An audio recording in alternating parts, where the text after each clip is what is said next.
Bonjour à tous. J'espère que vous avez passé une bonne semaine, que vous êtes venus avec de la joie dans le cœur.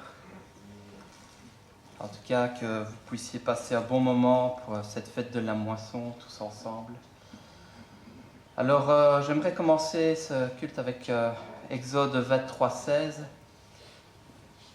qui dit ceci, ceux qui ont leur Bible.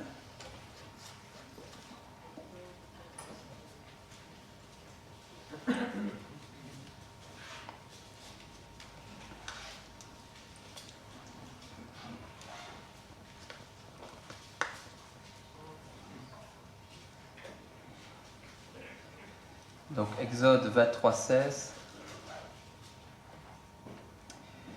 Tu observeras la fête de la moisson, les prémices de ton travail, de ce que tu auras semé dans les champs, et la fête de la récolte à la fin de l'année, quand tu recueilleras des champs le fruit de ton travail.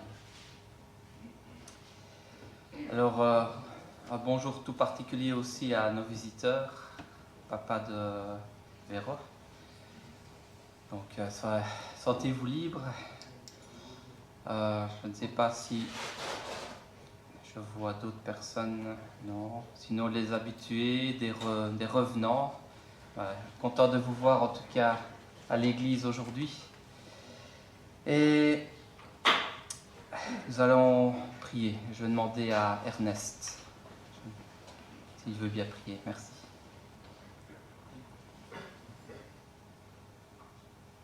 Seigneur notre Dieu, c'est avec joie que nous nous retrouvons ce matin dans ta maison pour essayer de nous souvenir nous ne savons pas nous souvenir de toutes tes bontés, mais nous voudrions nous souvenir d'un maximum de tes bontés. Nous te remercions, Seigneur, d'avoir cette année encore produit la multiplication de tout ce qui est nécessaire à notre nourriture. Nous te remercions parce que à chaque repas, nous avons pu manger plusieurs fois par jour.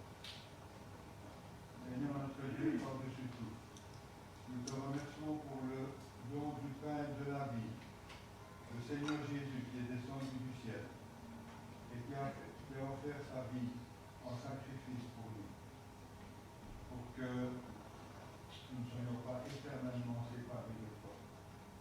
Seigneur, nous te demandons d'ouvrir les oreilles de nos cœurs et de disposer nos cœurs à la reconnaissance pour tout ce que nous recevons d'une façon imméritée, que nous recevons chaque jour de toi.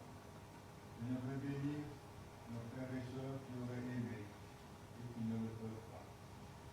Nous te demandons, Seigneur, de bénir nos enfants. Et nous remettons cette heure sous ton regard et nous te remercions pour les bénédictions que tu as préparées pour tes enfants. Amen. Amen. Alors, pour commencer ce culte, je vous invite à vous lever. Et nous allons commencer avec le chant 52. Nous venons dans ta maison. Et nous venons ici pourquoi? Pour le louer, pour l'adorer, pour l'entendre nous parler aussi. Chantons.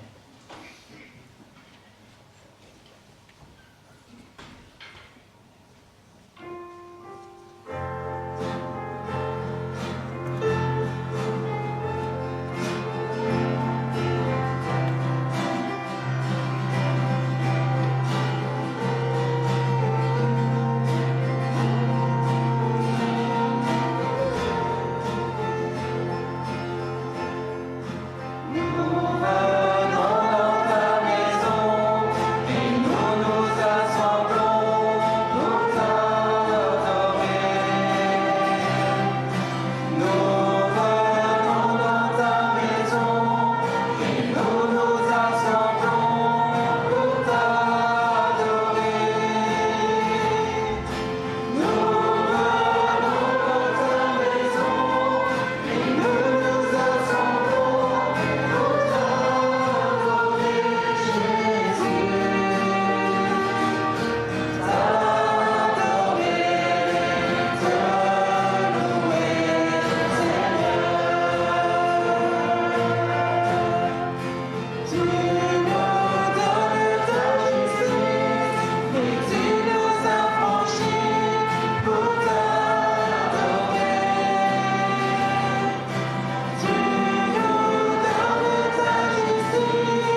asseoir un instant. Alors, après la sortie d'Égypte, le Seigneur a donné au peuple hébreu les 10 commandements que nous connaissons tous. Mais il ne s'est pas arrêté là. Il leur a aussi donné une série de principes de justice et de compassion, ainsi qu'une série de fêtes que le peuple devait suivre.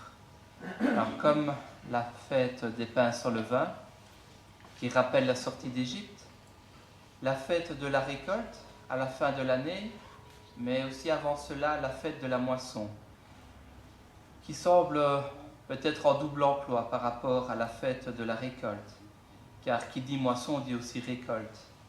Et pourtant il y a une grosse différence. Lors de la fête de la moisson, on remercie et on apporte les premiers fruits des récoltes, alors que lors de la fête de la récolte, elle se fait uniquement à la fin des récoltes. Remercier pour l'ensemble des récoltes. On en a donc une au début des récoltes et une à la fin. Alors cela me rappelle aussi 2 fêtes que tout chrétien font et feront dans leur vie. Alors la première, ce n'est pas un hasard si nous la fêtons souvent le jour de la fête de la moisson, ce sont les baptêmes. C'est un jour où chaque chrétien témoigne devant ses frères et ses sœurs, sa famille, ses amis, qu'ils soient chrétiens ou non chrétiens, que Christ est mort et ressuscité et que désormais il a changé de vie et appartient à Dieu. C'est le début de la récolte. Et à chaque fois qu'un chrétien passe par les eaux du baptême, nous fêtons une nouvelle âme récoltée pour notre Seigneur. Alors la grâce de Dieu est entrée dans la vie de ce frère ou bien de cette sœur.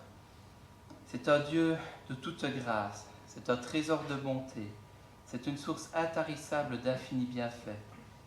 Et Dieu nous donne la vie et nous le fêtons et le remercions pour cette bénédiction, pour ce début d'une nouvelle vie avec lui. Et nous pouvons continuer notre culte avec le chant 152, Dieu de toute grâce, trésor de bonté, source intarissable d'infinis bienfaits.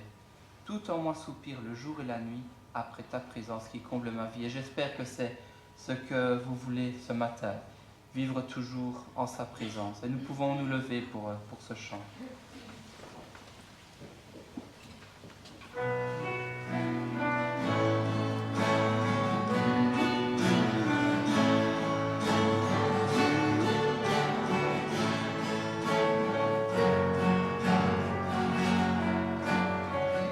De toute grâce, trésor de bonté, chose intarissable, d'infinie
fête se déroule à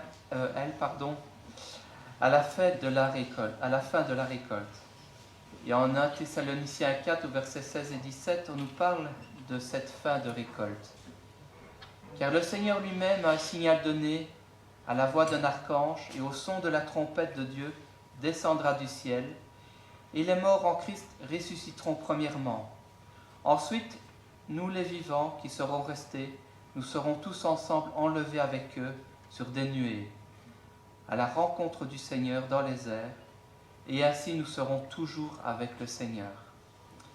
Et ici, il ne s'agit non plus d'une récolte ponctuelle, mais plutôt du rassemblement de tous les fruits bien mûrs qui ont été récoltés, afin de les amener auprès de Dieu. Et c'est après ce moment-là que nous ferons cette deuxième fête des récoltes. Et nous le voyons en Apocalypse 19, 7 à 9, où Christ nous aura repris auprès de lui, et que les noces de l'agneau et de son Église auront lieu. Alors, ce jour-là, nous serons dans la joie. Et déjà aujourd'hui, nous pouvons nous réjouir de ce rassemblement auprès de notre Seigneur. Et ce jour où nous pourrons fêter ensemble que Christ est vivant. Aujourd'hui, nous pouvons déjà nous réjouir donc et bénir Dieu. Que notre âme bénisse Dieu, qu'elle rende gloire à son saint nom. Et c'est ce que nous pouvons encore faire ce matin avec ce chant, le numéro 213.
Alors nous avons vu le début et la fin des récoltes, mais entre ces récoltes et avant ces récoltes, que se passe-t-il?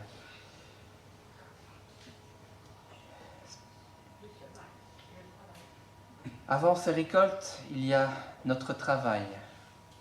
C'est de notre ressort. C'est apporter la bonne nouvelle à d'autres. Jeter les grains dans une bonne terre, afin que le Seigneur la fasse pousser. Apporter une bonne nouvelle à d'autres afin que le grenier du Seigneur soit plein et que l'Église universelle soit remplie, bien mûre, comme un arbre fruitier sur un terrain bien irrigué. Ce travail, si on peut appeler ça travail, se fait parfois dans la souffrance. Demandez aux agriculteurs, je pense surtout à ceux qui n'ont pas de machine pour leur faciliter le travail, ils doivent se lever tôt, ils doivent arracher les mauvaises herbes, enlever les cailloux, avant de semer et espérer que la pluie et les températures soient juste propices afin que les récoltes soient bonnes. Et parfois, il y a des embûches, le mauvais temps, des blessures et des maladies aussi. Et pourtant, devrions-nous baisser les bras? Le Seigneur nous demande de lui faire confiance. Et si, comme Job, nous aimons notre Père comme lui le respectait, alors nous n'avons rien à craindre.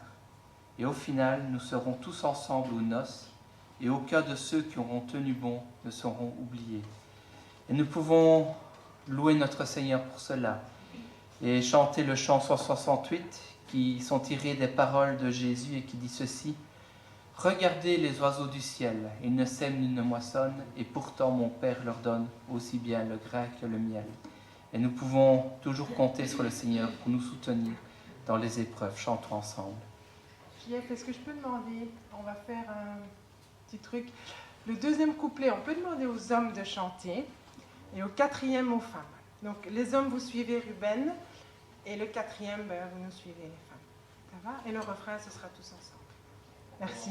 Tous ensemble, deux les hommes, Le deuxième, les hommes, le trois ensemble, quatrième, et le ouais. quatrième les femmes. Voilà. Merci.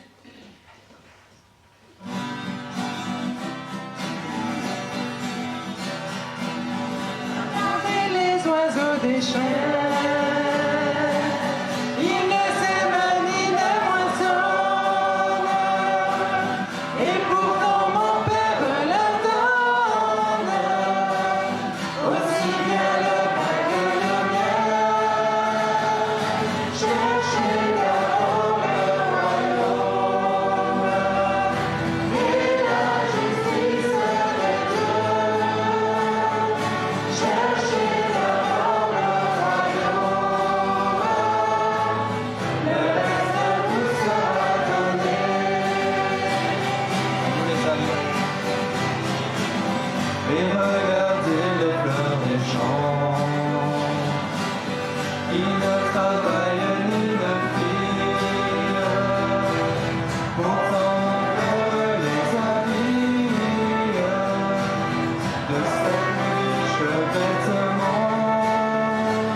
pouvez vous rasseoir un instant.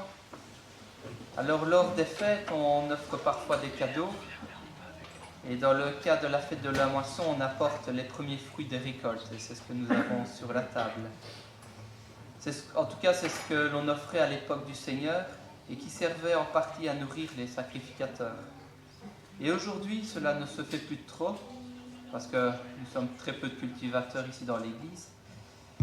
Mais nous sommes là aussi pour offrir ce que l'on a de meilleur, c'est-à-dire nos louanges. Alors le week-end dernier, notre frère Édouard Andrzejewski nous a devancés auprès de notre Seigneur. Et ceux qui l'ont connu connaissent sa voix et aussi son parcours en tant que chef de chorale, avec Léon Babista. Alors Léon, lui aussi, nous a devancés il y a bien longtemps, il y a quelques années.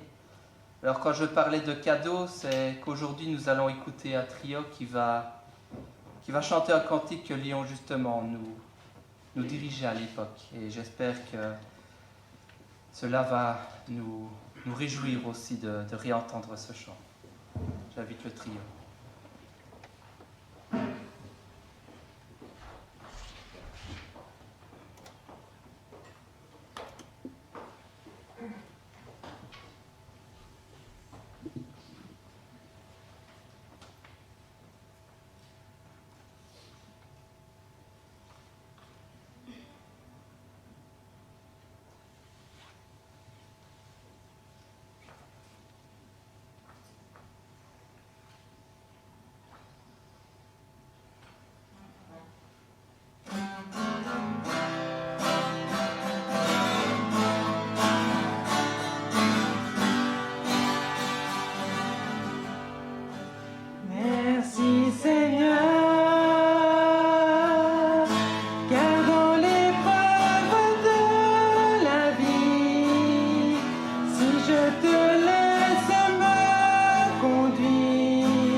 Merci Seigneur,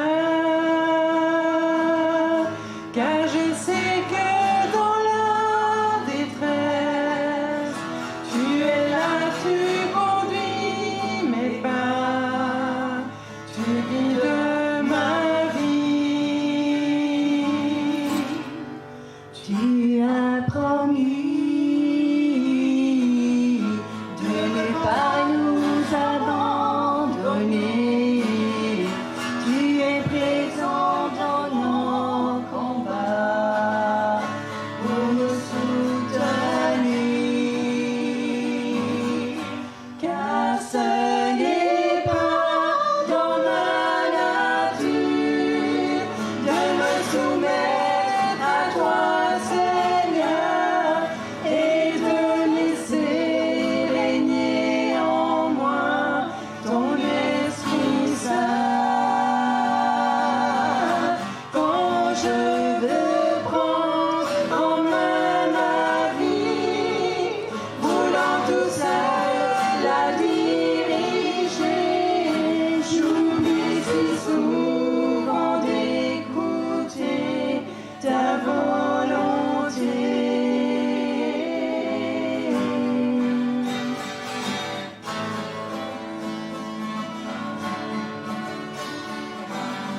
ouvert à toi toujours. Jésus, tu as changé ma vie, tu en as fait une harmonie. Je ne suis plus seul ici-bas, car tu es là. Jésus, tu me remplis de joie, et ton bonheur inonde mon cœur. Tu m'as libéré, pardonné. Alléluia.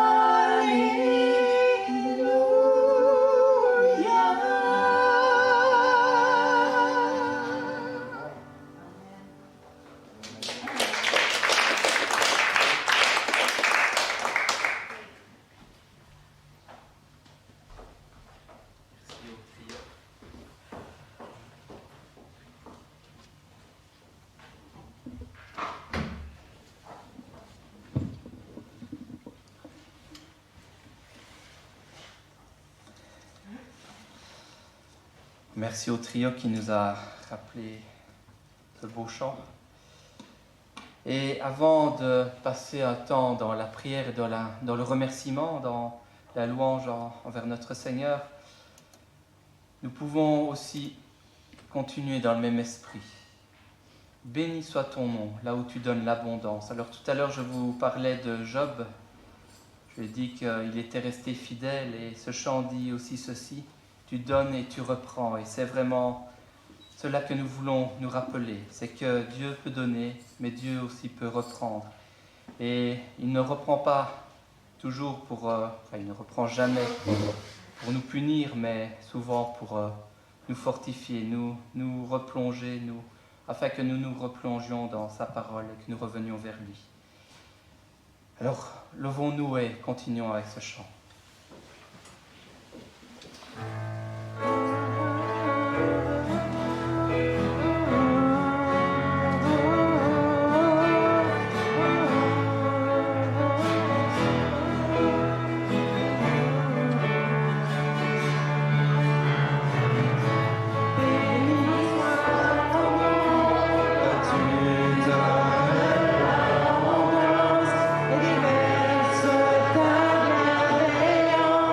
Béni soit ton nom.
Seigneur, nous voulons te remercier parce que dans les épreuves, tu es toujours présent.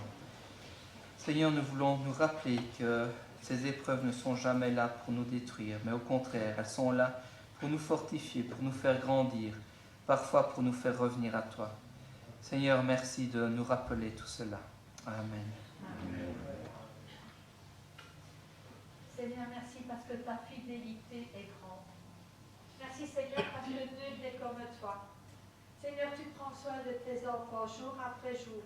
Et Seigneur, tu ne manques pas, Seigneur, de nous donner toutes tes bontés. Merci Seigneur pour la grâce que tu nous as fait en nous offrant le Seigneur Jésus. Et merci Seigneur Jésus parce que tu as accepté de venir sur la terre pour nous, par amour pour nous. Seigneur, c'est difficile parfois de comprendre combien tu nous as aimés. Mais ton amour, Seigneur, t'a conduit jusqu'à Golgotha, où tu as pris sur toi mes souffrances, tu as pris sur toi mon péché, tu as pris sur toi tout ce qui te blessait. Et Seigneur, tu n'as jamais rien dit. Seigneur, tu as tout accepté. Et Seigneur, tu m'as tellement aimé. Seigneur, merci parce que tu es ressuscité le 3e jour, Seigneur. Merci parce que tu nous as montré que tu es bien vivant. Et Seigneur, c'est vers un Dieu vivant que nous nous tournons aujourd'hui. Et Seigneur, nous pouvons t'apporter, Seigneur, tout ce qui nous fait mal. Seigneur, merci pour cette grâce que tu nous donnes. Et Seigneur, je veux te louer et t'adorer. Au nom de Jésus. Amen. Amen. Seigneur Jésus, merci de faire votre nom. Chantez-nous à toute l'Église, présent. Amen. Amen.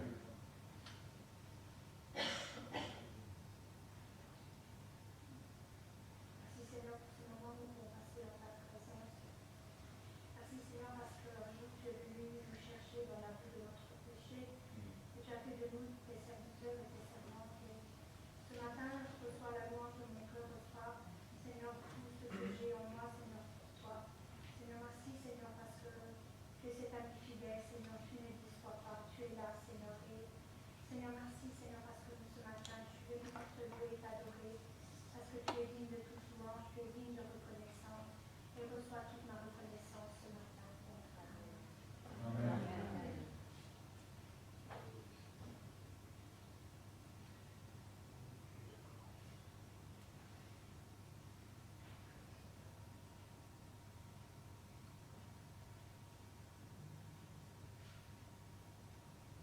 Seigneur, je te remercie pour tout ce que tu as fait pour nous. Je te remercie surtout parce que tu ne nous as pas oubliés, tu ne nous as pas abandonnés, comme nous faisons facilement, Seigneur, pour nous. Seigneur, je te remercie pour ta présence de chaque jour. Je te remercie, Seigneur, parce que tu es un Dieu d'amour. Tu n'es pas un Dieu qui punit, qui critique, qui juge. Non, Seigneur, tu es un Dieu d'amour. Et aide-nous à être semblables à toi. Amen. Amen.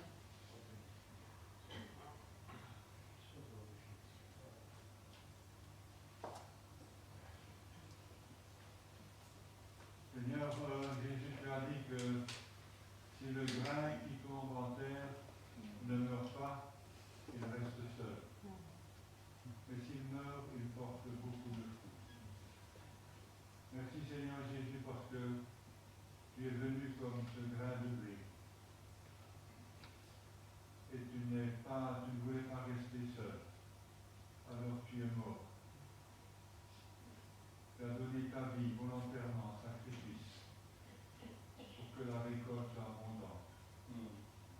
Merci Seigneur d'être compté dans tes gerbes que tu portes. Merci pour la victoire que tu as remportée sur la mort. Et merci pour la promesse de vivre dans ta présence et pendant toute l'éternité. Amen. Amen.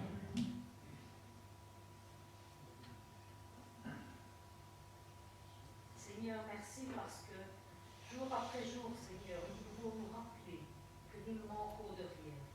Merci, Seigneur, pour cette abondance que tu nous donnes, Seigneur. Amen. Amen. Merci Seigneur pour la croix et la manifestation de ton Esprit Saint dans nos vies. Amen. Amen.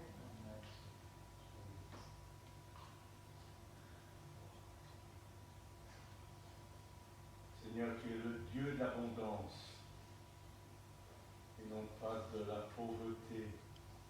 Et quand on vient à toi, nous découvrons que là où le péché a abondé, ta grâce a surabondé. Le Seigneur Jésus a donné sa vie pour que nous ayons sa vie en abondance et pour toute l'éternité. Seigneur, gloire à ton nom pour la croix du calvaire qui nous donne en partage ces richesses de ton cœur, le salut, le pardon, la vie, la gloire en héritage. Cela, Seigneur, découle de ton cœur pour nous et nous te bénissons pour Jésus qui est ce trésor merveilleux dans lequel nous pouvons aller puiser les richesses de ton cœur. Seigneur, gloire à ton nom pour cette grâce. Amen. Amen.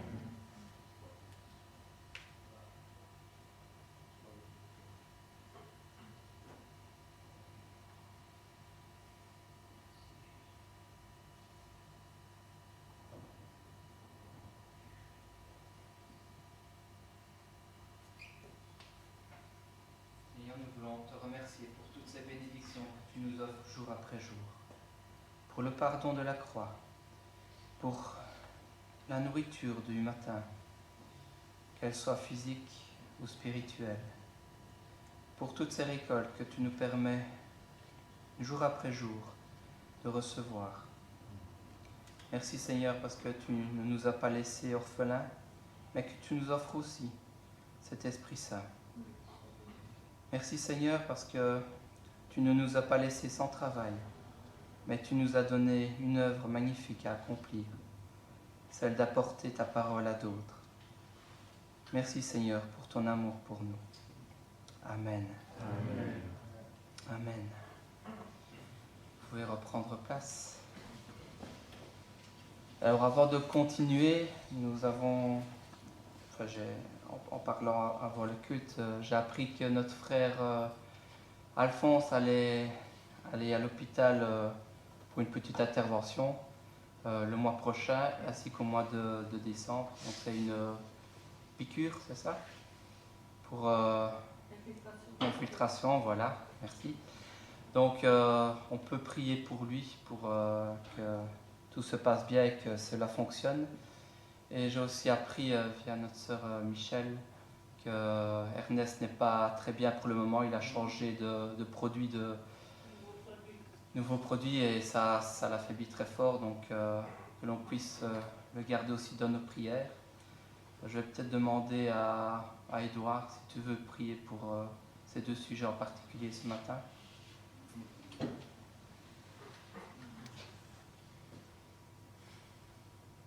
Seigneur, ce matin, je voudrais te prier, en particulier pour ces deux personnes citées, Alphonse et Ernest Kuderski.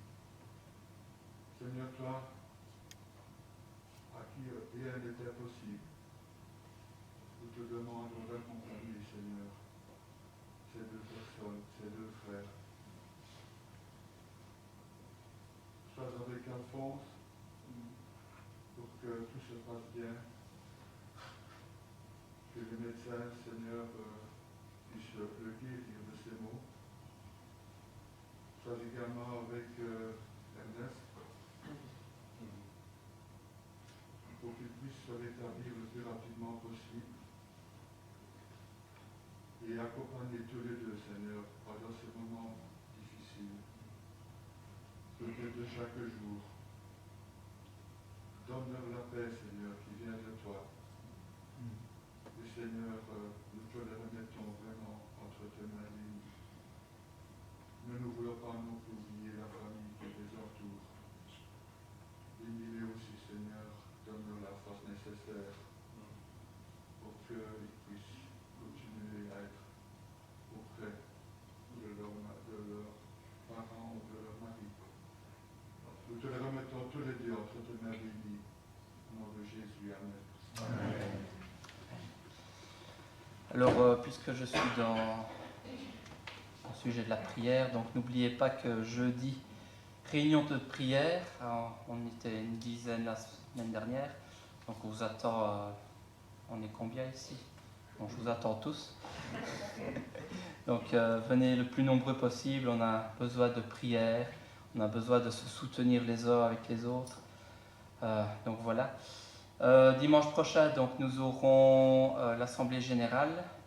On attend tous les membres présents, bien sûr. Puis on est nombreux et puis on sera... Enfin, il y aura beaucoup de discussions certainement, mais il faut que nous soyons là, c'est pour le bien de notre Église.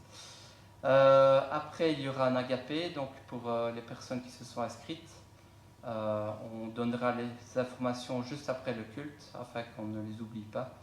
Et ce sera Édouard qui va les donner. Voilà.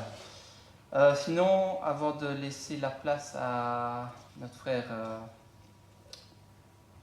Daniel, voilà, qui va nous apporter le message ce matin, nous pouvons nous lever. Nous allons chanter avec le chant Yahvé. L'Éternel est mon berger, je ne manquerai de rien. Et c'est le sujet de ce matin. Le Seigneur nous garde, il nous protège, il nous donne tout ce dont nous avons besoin.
demander ta bénédiction sur le message qui va être apporté. Père, que cela touche nos cœurs, que nous soyons à l'écoute et que nous puissions appliquer ce que tu nous as apporté ce matin. Merci de bénir Daniel qui va nous apporter ce message. En ton nom, nous t'avons prié. Amen. Amen.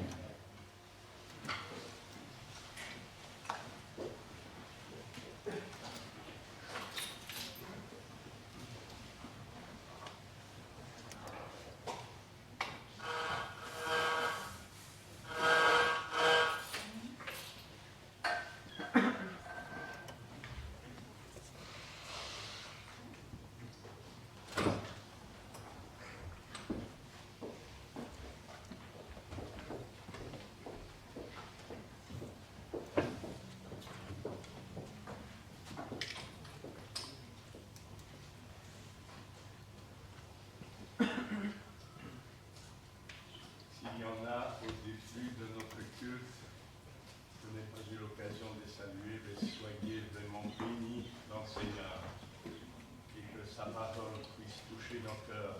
Si nous sommes là, ce n'est pas pour m'écouter, hein. Sinon je vous dis de retourner. Le micro est allumé? Non. Micro. Le micro-cravate? Ah, j'en ai pas. Ah. J'ai ma cravate. Voilà, ça va, j'ai pris l'autre.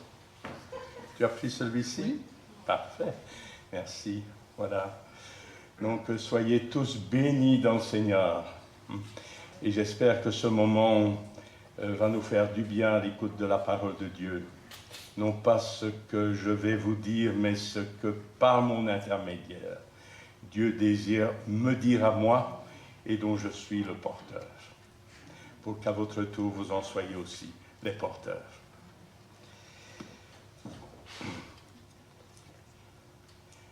Nous nous sommes souvenus, et en voyant cette table, nous nous sommes souvenus des bienfaits que Dieu nous donne jour après jour. Mais un des plus grands bienfaits, c'est d'être au bénéfice de la plénitude de Christ dans nos vies. Ce salut parfait qui est complet, qui est éternel pour nous. Compte les bienfaits de Dieu, mets-les tous devant tes dieux, et tu verras en adorant combien le nombre en est grand. Qu'est-ce que la fête de la moisson? Jean-François a parlé de la moisson, d'une récolte finale. Ce sera dans le sujet de ce matin. La moisson, c'est la fin d'un processus de croissance qui est plus ou moins long, qui aboutit à la récolte, qui aboutit aux fruits, à la maturité, de façon à ce que dans la vie d'aujourd'hui, nous puissions recommencer une nouvelle étape et partager à nouveau un nouveau processus. Ainsi donc, chaque jour, chaque minute qui passe apporte la récompense, la bénédiction de notre Dieu, d'un fruit dont lequel je peux me nourrir, mais aussi dans le but de nourrir les autres. Et il m'appartient, comme il a été souligné, de protéger cette vie qui est en moi, afin que la moisson soit bonne. Une vie qui est faite de petites moissons en attendant la grande récolte, la grande moisson qui se fera dans le ciel. Une moisson qui est cyclique sur la terre pour arriver à la grande moisson. Je cite un exemple. La naissance d'un enfant est le résultat, c'est peut-être pas aujourd'hui le cas, mais c'est ma conviction profonde et je veux la proclamer devant Dieu. L'enfant est le fruit de l'amour entre un homme et une femme. Et quand un de mes enfants est né, nous l'avons accueilli avec joie, parce qu'il était le reflet de l'amour entre Phébé et moi. C'était la fin d'un processus où Dieu avait agi dans le secret du sein maternel de mon épouse, où il avait tissé cet enfant pendant les 9 mois d'attente. Il avait agi. Et quand l'enfant est né, alors c'était un premier processus qui s'est terminé pour faire apparaître un autre processus, celle de l'éducation dans le Seigneur de l'enfant cadeau de Dieu qu'il nous prêtait. Et chaque jour amène ce même processus dans ma vie. Il y a à la fin de chaque jour, à la fin de chaque journée, des bienfaits que nous pouvons collecter. Une moisson par petites étapes. Et l'enfant va découvrir le monde avec son pouce, avec sa langue. Il va apprendre à manger la panate. Il va apprendre à parler. Et on reste étonné de la manière dont Dieu agit pour qu'il en soit ainsi dans sa vie. Il va apprendre à marcher, il va apprendre à aimer, et le cycle recommence.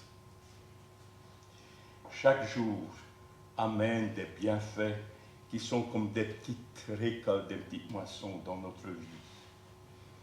Mais le plus beau, la plus belle des récompenses, c'est celle quand nous voyons un enfant naître à la vie de Dieu. Et là, c'est immense. Et quand un enfant se consacre au service pour Dieu, là, c'est le cadeau merveilleux pour lequel nous bénissons le Seigneur. Je voudrais lire avec vous 2 textes. Le premier se trouve dans l'évangile de Marc, au chapitre 4. Évangile de Marc, au chapitre 4, et nous lisons 2 versets, au verset 28 et 29. Il nous parle bien sûr de la croissance spirituelle dans le cœur de l'homme. Il donne cette parabole pour mieux comprendre ce qui s'y passe. Marc 4, 28. La terre produit d'elle-même d'abord l'herbe, puis l'épi, puis le grain, tout formé dans l'épi. Et dès que le fruit est mûr, on y met la faucille, car la moisson est là, est arrivée. Et le deuxième texte, qui donne l'autre aspect que nous allons développer, se trouve dans l'évangile de Matthieu, au chapitre 13. Jésus est en train ici de donner l'explication à ses disciples d'une parabole qu'il a racontée quelques minutes avant. Et cette parabole, c'est le mystère de l'ivraie et du bon grain qui poussent ensemble dans le champ. Et les disciples viennent vers le Seigneur Jésus et lui demandent d'expliquer la signification de cette parabole de l'ivraie dans le champ. Et nous lisons au verset 37, Matthieu chapitre 13. Jésus répondit, « Celui qui sème la bonne semence, c'est le Fils de l'homme. Le champ, c'est le monde. La bonne semence, ce sont les fils du royaume, vous et moi. L'ivraie, ce sont les fils du malin. L'ennemi qui l'a semé, c'est le diable. La moisson, c'est la fin du monde. Les moissonneurs, ce sont les anges.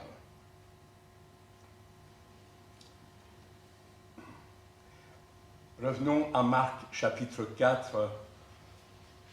Et dans cette parabole, nous voyons la chronologie des différentes étapes de la croissance de la plante jusqu'à la maturité du fruit. Bien sûr, il y a des étapes qui ne sont pas mentionnées, qui paraissent évidentes, à savoir qu'avant de semer, on prépare le terrain. On ne va pas semer sur du béton, ni sur de l'asphalte. Il faut ameublir ce terrain. Il faut lui enlever les cailloux, les mauvaises herbes. Les choses qui sont dures, on les enlève. De façon que quand nous allons semer, la graine va, comme Ernest l'a dit dans sa prière, et c'est Jean chapitre 12, la graine va mourir pour germer, parce que Dieu a placé dans cette graine la puissance de vie pour porter alors le fruit au travers de l'herbe qui grandit, l'épi, et puis un blé qui apparaît dans l'épi. C'est alors que la moisson pourra alors se faire. Il y a donc un processus qui se fait. Étant enfant, papa m'a donné une parcelle de terrain et les premières choses que j'ai plantées, ce sont des bulbes d'oignons et d'échalotes. J'ai été étonné de voir que je les avais mis à l'envers. Chose étonnante, c'est que ce qui devait pousser vers le sol était placé à la lumière et que les racines n'ont pas filé vers le sol, vers le soleil. Les racines ont contourné le bulbe pour aller rechercher la terre et ce qui est nécessaire à ce que ce bulbe produise la tige. Au contraire, la tige qui était dans le sol a continué le bulbe pour aller rechercher la lumière. Il y a donc là un enracinement et une formation dans la tige qui m'échappait et qui échappe à tout semeur, tout agriculteur, un processus de croissance. Bien sûr, à côté de ça, notons que la plante a besoin de chaleur, elle a besoin de lumière, sinon on a toujours des chiquons. Elle a besoin de lumière, elle a besoin d'eau, sauf pour les plantes aquatiques, de l'eau sans excès, soit par un arrosage régulier fait par nous, et rappelons-nous que l'application spirituelle, ça réclamera aussi un arrosage de notre part, spirituellement, ou la bénédiction de la pluie qui vient du ciel. La plante a aussi besoin de la clarté du jour, suivie de la fraîcheur de la nuit pour se restaurer un peu, pour qu'elle ne continue pas à se faner. Elle a besoin de l'ordre des saisons, et de façon à ce qu'elle puisse s'enraciner fermement, comme la Sunamite disait en parlant d'elle-même et de son jardin, que le vent du septentrion, que le vent du nord vienne souffler sur moi, et que le vent du sud aussi. Les deux combinés font que la plante s'enracine et devient forte. Cette parabole illustre, comme je l'ai dit, la parole de Dieu et son effet dans le secret de notre cœur, pour qu'en définitive, lorsqu'elle s'est enracinée en Christ, elle produise le fruit que le Saint-Esprit produit en nous. Nous ne sommes pas invités à produire, nous ne nous leurrons pas. Nous sommes invités à porter le fruit que le Saint-Esprit produit dans nos vies. À ce stade, j'aimerais parler de moi, excusez-moi. Mais je pense qu'au travers de ce que je vais dire de mon expérience, c'est la vôtre aussi. C'est pour cela que je dirai le nous, pour nous englober tous. Nous avons souvent et longtemps entendu parler du Seigneur Jésus. L'Évangile a sonné dans mes oreilles. la parole de vie a été semée dans mes oreilles, provoquant un effet, entre guillemets, assez moralisateur, sans effet profond et durable dans ma vie, comme une chape de béton, alors que quand la parole de Dieu est perçue et arrive dans le cœur, c'est du fond du cœur que cette vie produit alors des effets durables, et avec amour et avec joie. Et quand je pense à ces nombreuses fois que mes prédécesseurs, mes parents ont annoncé cette parole de vie, une parole qui était en accord avec leur témoignage concernant la grâce de Dieu dans leur vie, mais avec quelle patience, avec quelle persévérance. Ils avaient l'occasion de baisser les bras face à ma rébellion, à mon obstination. Mais non, ils ont continué à semer, ils ont continué à arroser de leur amour. Ils ont prié pour moi, pour chacun de nous. Ils ont arrosé, bien-aimés. Ils ont amené cette chaleur de l'amour de Christ dans ma vie. Et leur vie appuyait ce qu'ils disaient. Bien sûr, il y a toujours des faiblesses, on est homme. Mais la puissance du Saint-Esprit était là pour confirmer que ce qu'ils disaient et ce que je voyais au travers d'eux était la vérité. Ces personnes, mes parents, n'imaginaient pas ce qui se passait dans le fond de mon cœur. Ce processus. Surtout si nous manifestions de l'hostilité. Et sincèrement, dans le ministère qui était le mien parmi les jeunes, il y a des jeunes que j'ai rencontrés et qui étaient agressifs. Jamais je n'ai pensé que le Seigneur allait en faire des pasteurs. Et je bénis le Seigneur pour ces jeunes qui se moquaient de l'Évangile et qui un jour ont été gagnés par la grâce de Dieu et qui aujourd'hui sont des conducteurs, sont des pasteurs, des modèles à suivre dans l'Église. Un jour, pour revenir à moi, un jour, j'ai accepté que le Saint-Esprit vienne mettre de l'ordre dans ma vie, que le Saint-Esprit ameublisse le terrain de mon cœur, enlève ces doutes, ces rébellions, qu'il vienne me convaincre que j'étais pécheur, que j'étais voué à la perdition éternelle, que le Saint-Esprit m'a convaincu, et en me convainquant, j'ai accepté ce qu'il me disait, appuyé par la parole de Dieu et par les témoignages de ceux qui m'ont enseigné. Et il a porté mes regards vers celui qui était la source du bonheur, la personne du Seigneur Jésus. Et c'est là, dans le rendez-vous au pied de la croix du Calvaire, que j'ai compris l'amour de Dieu pour moi, que je suis devenu une nouvelle création. Je suis devenu, que je suis né de nouveau, enfant de Dieu, rachoisi pour habiter un jour les cieux. Mon cœur, à ce moment, devenait la bonne terre où Christ venait vivre en moi. Et c'est lui, par son esprit, qui allait faire que cette parole qui est esprit et vie puisse porter du fruit à la gloire de son nom.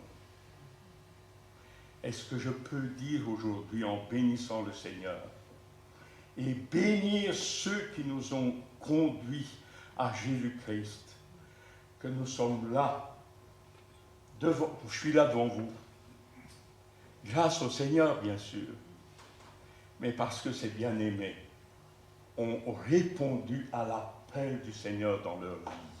Va, ne t'arrête pas, persévère, proclame l'Évangile, même s'il y a de l'hostilité. Le rappel de cette histoire est un véritable encouragement pour moi, pour chacun des serviteurs de Dieu. Parce que mon rôle, notre rôle, est de semer avec patience, avec persévérance, quels que soient les obstacles que nous allons rencontrer, quelle que soit l'hostilité. Le Seigneur en a eu lorsqu'il était ici-bas sur la terre. Et là où est le maître, là sont les serviteurs. Ne pensez pas avoir un chemin différent du sien.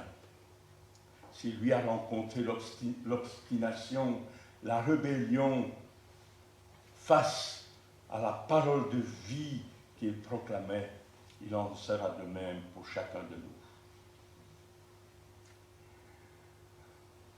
Semer, prier, arroser, réchauffer, encourager, tel est le rôle qu'il nous appartient, sans regarder aux apparences.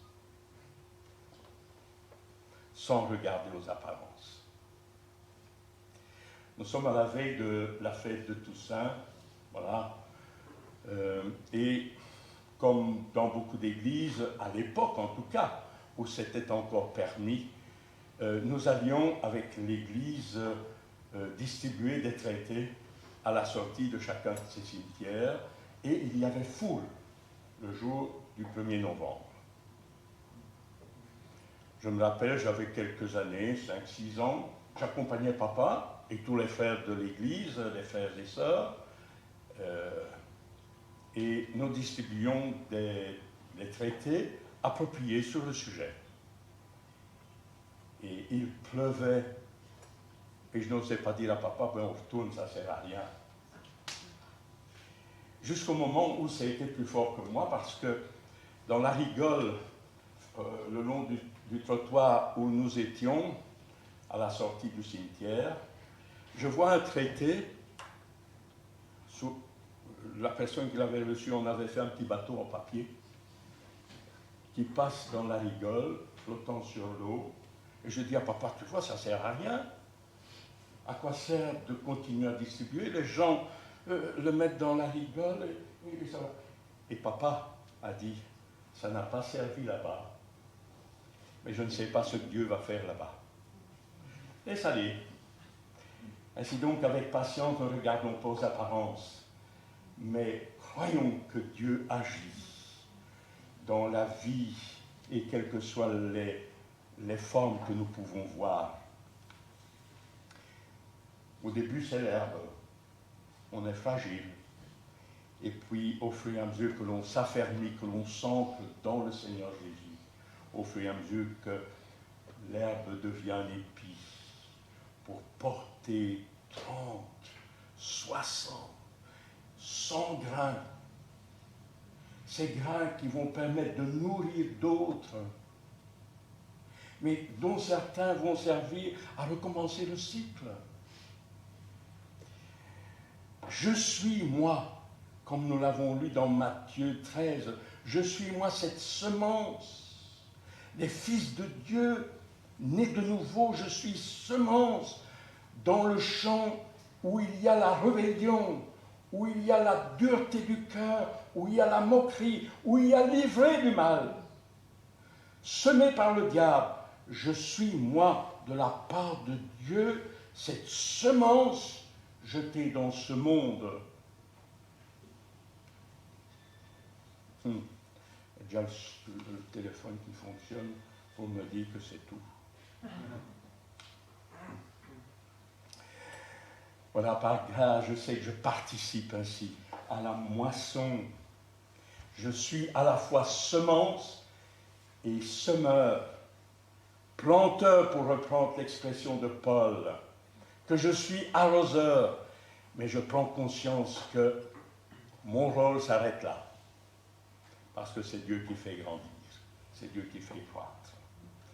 Et cela jusqu'au moment du rassemblement éternel. Et là, le jour où Jésus revient chercher son Église, là il y a la moisson. Il y aura une autre moisson devant le trône blanc, mais là, la moisson entre l'ivraie et le bon grain. Les enfants de Dieu, lorsque Jésus revient chercher son épouse, son Église, vont vers la maison du Père où ils recevront leur récompense. D'abord, les morts en Christ qui ressuscitent, puis nous, si nous sommes encore vivants sur la terre, nous sommes transformés à la ressemblance du Seigneur Jésus. Il y a des principes, et je veux les énoncer sans m'y attarder, parce que j'ai entendu, il faut être généreux dans le fait de semer. Et je cite quelques versets pour nous montrer que nous ne devons pas raisonner en disant « Ah, ça ne sert à rien, je vois très peu qui pensent, à quoi ça sert? Ah, les jeunes sont révoltés, sont rebelles à l'évangile, à quoi ça sert de continuer? » Non, ça c'est pas mon rôle. Ne rentrons pas dans ce scénario de réflexion. Dieu agit. Celui qui sème pauvrement, qui sème chichement, moissonnera pauvrement. C'est un principe divin. Donc, quand je regarde la parabole des 4 terrains ou du semeur, j'aurais pu, moi, si j'étais à la place du semeur, contourner les épines et contourner les cailloux. Non, avec abondance, hein. Parmi les épines, parmi les cailloux. Ça n'a pas poussé, mais voilà, il n'y a pas de reproche. C'était généreux. Un autre texte, celui qui sème pour sa propre satisfaction, pour son ego, pour sa chair, récoltera de la chair. Mais celui qui sème pour l'esprit, récoltera de l'esprit. Celui qui sème pour Jésus-Christ, récoltera pour la gloire de Jésus-Christ. Un autre texte, celui qui sème le vent, autrement dit, celui qui sème les disputes, les querelles, les calomnies, pensez-vous qu'il va récolter du bon grain? Pensez-vous qu'on va récolter de l'unité? Et maintenant, bien sûr, il faut prendre conscience que nous semons parmi l'ivraie, une ivraie que le diable a semée. Il m'appartient, bien-aimés, nous appartient de bénir ceux qui nous ont enseignés et qui nous ont montré Jésus-Christ. Et je suis bien-aimé, nous sommes le fruit, le prémisse de ce qu'ils ont fait et de ce que Dieu a opéré dans ma vie. Et il nous appartient d'imiter leur foi, leur zèle, leur amour dans la proclamation de l'Évangile. Ne nous reposons pas sur nos lauriers, sinon l'âge moyen de l'Église augmente.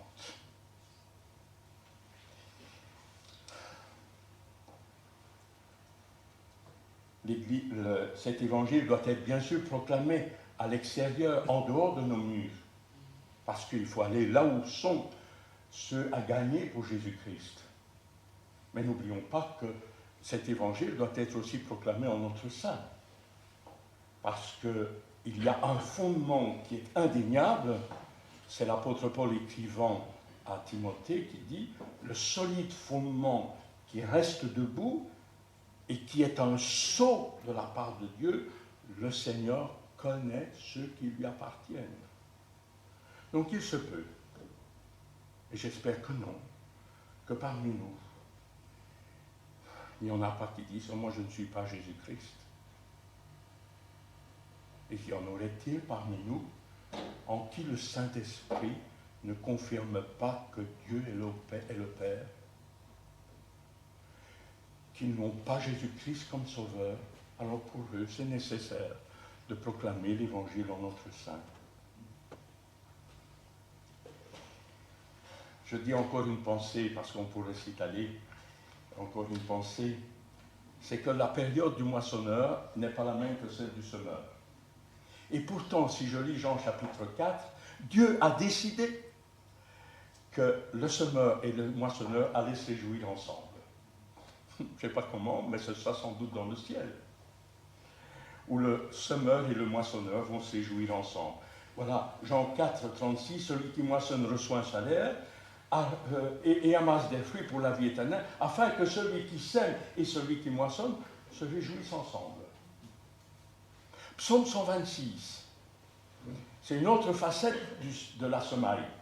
Celui qui sème avec larmes moissonnera, ceux qui sèment avec larmes moissonneront avec chant d'allégresse.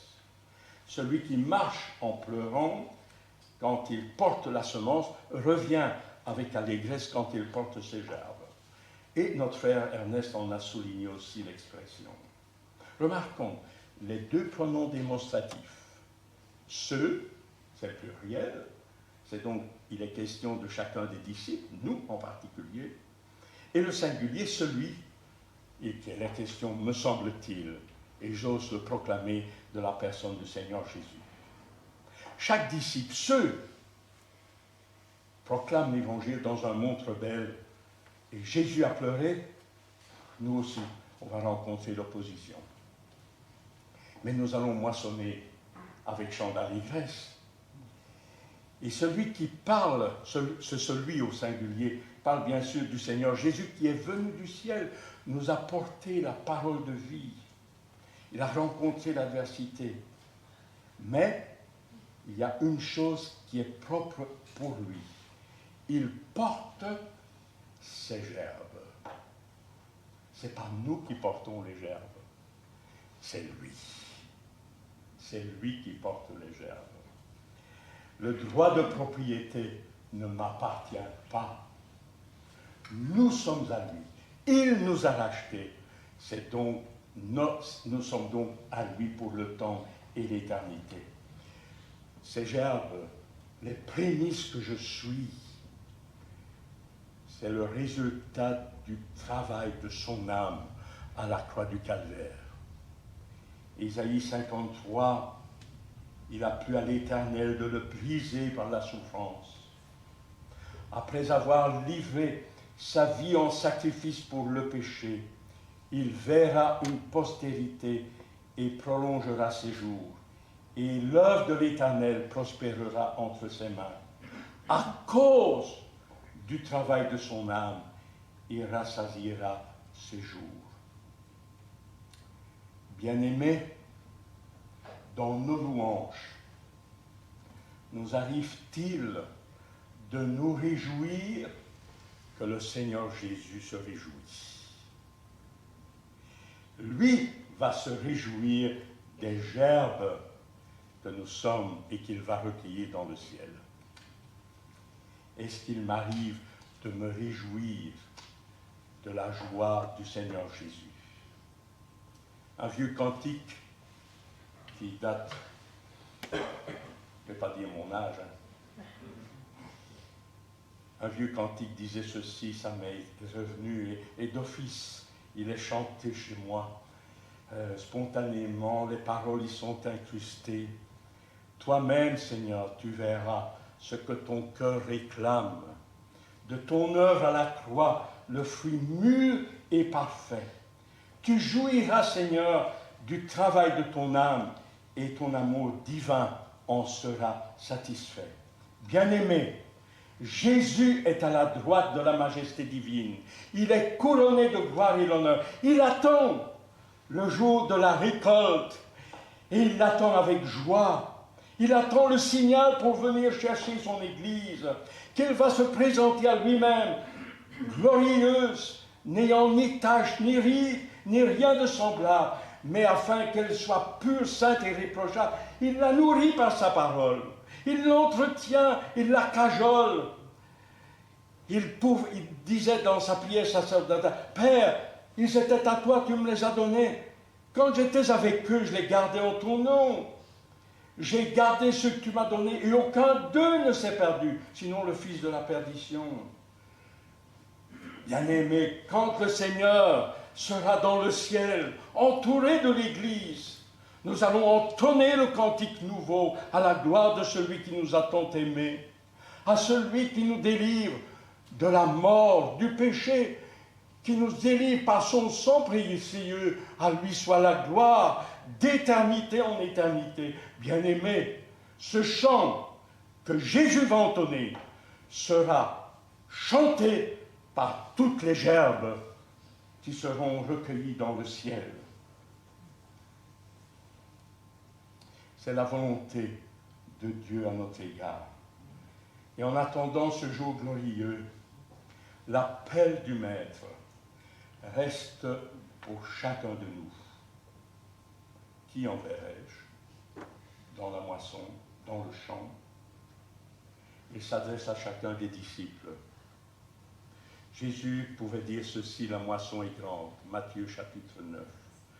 La moisson est grande, il y a peu d'ouvriers. Priez le maître de la moisson d'envoyer des ouvriers dans la moisson. Alors, bien-aimés, soyons des lettres lues, des lettres connues de tous les hommes. Que notre témoignage soit vivant de la grâce de Dieu. Que nous soyons semences et semeurs pour qu'aucun reproche ne nous soit donné.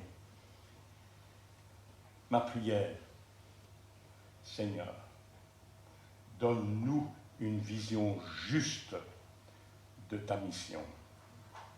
Donne-nous une vision juste de la moisson. Donne-nous une vision juste de la couleur de cette moisson. Un autre texte que j'avais noté, la moisson est blanche.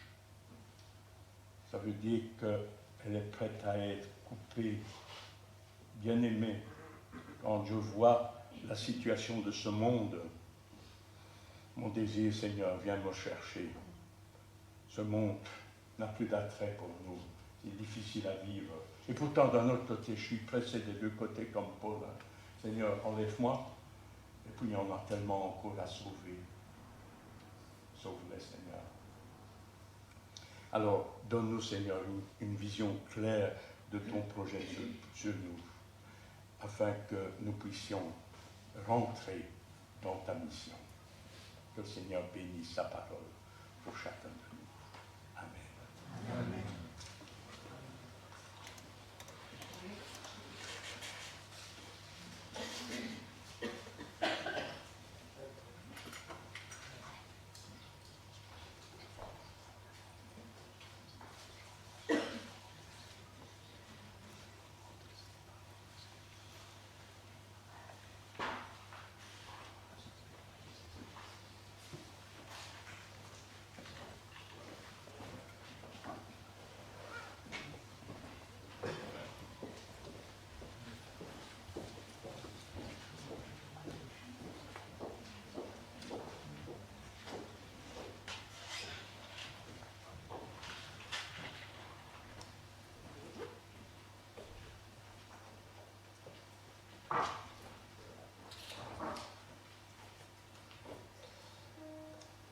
Merci à Daniel pour ce message. Et nous parlions de mission, nous parlons de travailler pour le Seigneur. Et le dernier chant que nous pouvons chanter ce matin, c'est le chant 366 de À toi la gloire, travaillons et luttons. Et j'espère que c'est le désir de chacun de pouvoir travailler pour le Seigneur, en tout cas d'annoncer sa parole jour après jour. Nous pouvons nous lever pour ce chant.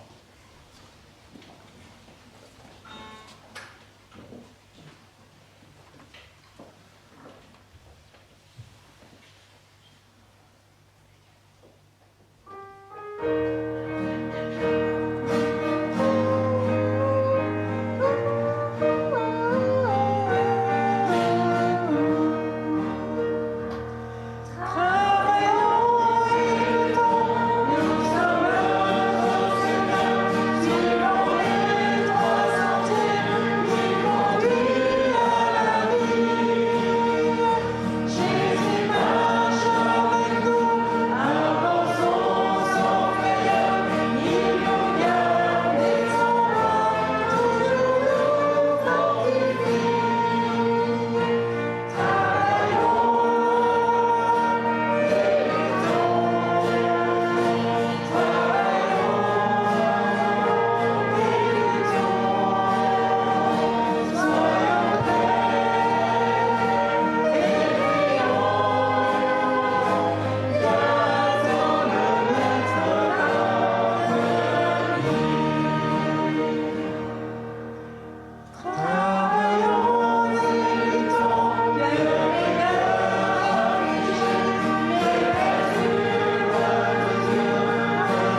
bénisse abondamment. Bon dimanche à tous. Et juste